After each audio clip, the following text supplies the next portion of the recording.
যার কাছে কাজ করছে তার ভুল ধরিয়ে তারই অনুমতি নিয়ে তার বিরুদ্ধে কেস করার দুঃসাহস। বাস্তবে কতটা হয় জানা নেই, কিন্তু হইচই প্ল্যাটফর্মের নতুন ওয়েব সিরিজ অ্যাডভোকেট অচিন্ত আইচে ঠিক এমনই ঘটনা ঘটালেন অচিন্ত ওরফে ঋত্বিক চক্রবর্তী। আর ফলাফল প্রথম স্বাধীন কেসেই হার এবং মক্কেলের আত্মহত্যা। ব্যাস, তারপর আর কি, ভুলেও মানুষের কেস নিতে চায় না সে। এমন অবস্থায় কি করে একটি হাই প্রোফাইল কেসে সে জড়িয়ে যায় এবং ন্যায় বিচার দেয় মক্কেলকে, সেটা নিয়ে হইচই প্ল্যাটফর্মের নতুন সিরিজ অ্যাডভোকেট অচিন্ত আইচ। গানের জগতের সুর পরিবার, দত্ত পরিবারের কলঙ্ক, কেচ্ছা এবং একটি খুনকে ঘিরে আবর্তিত এই গল্প।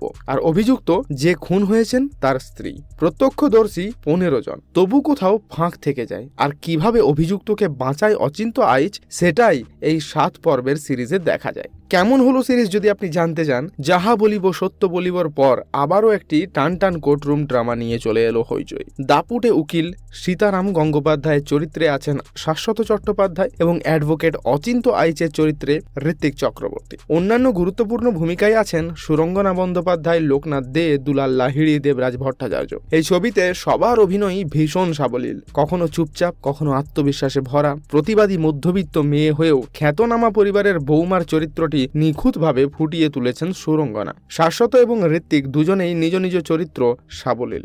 অন্যদিকে অচিন্তর চর দেবরাজ যেমন কমিক রিফিল দিয়েছেন, ঠিক তেমনই অভিনয়ের দক্ষতা দিয়ে বিশেষভাবে নজরও কেড়েছেন। গল্প কোথাও একটু ঝিমিয়ে পড়েনি, বরং কিছু জায়গায় টুইস্ট একেবারেই প্রত্যাশিত ছিল না, যেটা সত্যি খুব ইন্টারেস্টিং লাগে। ফলে এই উইকেন্ডে একবার এই সিরিজটা দেখে নেওয়া একদমই যায়।